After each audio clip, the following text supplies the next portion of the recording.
Now to D.C., where Trump supporters have gathered for demonstrations at Freedom Plaza. Billed as the Million MAGA March, several supporters are scheduled to rally against the election being over and the projected Biden-Harris win. I want to bring in CBS national correspondent Errol Barnett, who is near the rally.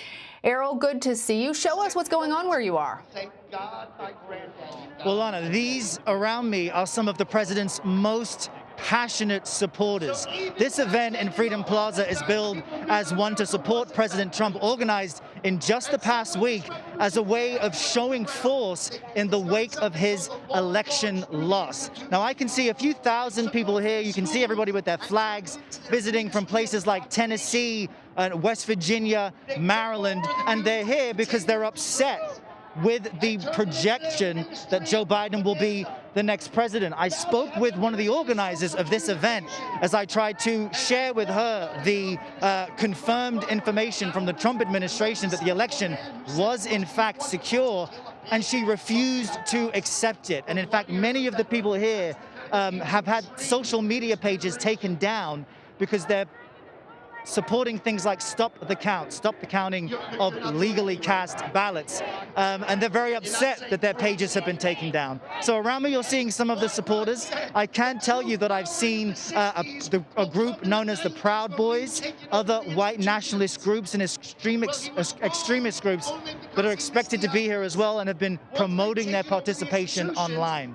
The event is only a few hours long. There have not been any major clashes yet, but they still plan to march from here in Freedom Plaza to the Supreme Court. The overall message: they do not accept the election results as they've been projected by the major networks, including CBS.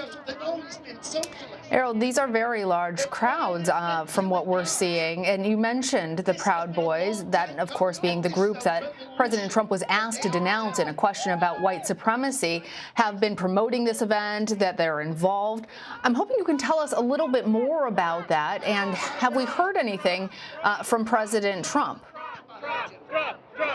President Trump, this morning, before he made a drive to play golf, went past this crowd and was beaming. He was smiling. And you could see a few hundred of them running up to the president's motorcade to cheer and show their support. So this is certainly a group that this morning received a bit of emotional validation from the president and for their message. The fear, though, is that there may be counter-protest groups that will also voice their opinions here today as well. We've seen a few small scuffles, and that's why D.C. police have encouraged people to not bring weapons to this event.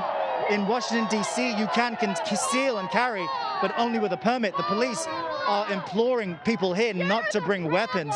But you can hear how emotional people here get. I can tell you that they're telling us to tell the truth. A woman here is yelling at me saying, "We, the media, are the problem." And so you get a sense of just how emotionally volatile this group can be. Certainly does seem emotional and heated. You mentioned concerns about violence and rules concerning weapons. What are law enforcement officials doing to try and mitigate any potential for those scuffles getting out of hand? And Errol, I'm wondering if you can tell us anything more about what it feels like being in a crowd that is emotionally heated and yelling at you that you are part of the problem.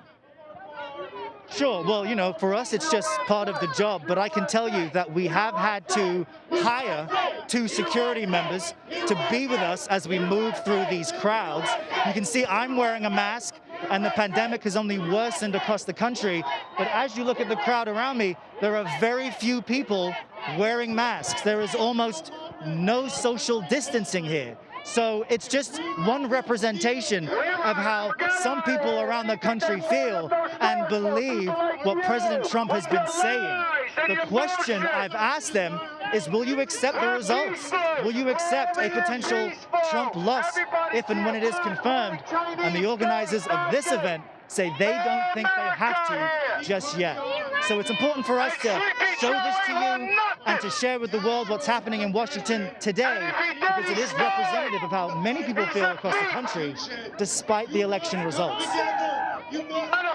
All right. Well, thank you, Errol. I'm going to give you one request. If you can ask people out there if they would change their opinion if President Trump conceded the election, I'll check back in with you later. Thank you. Sure.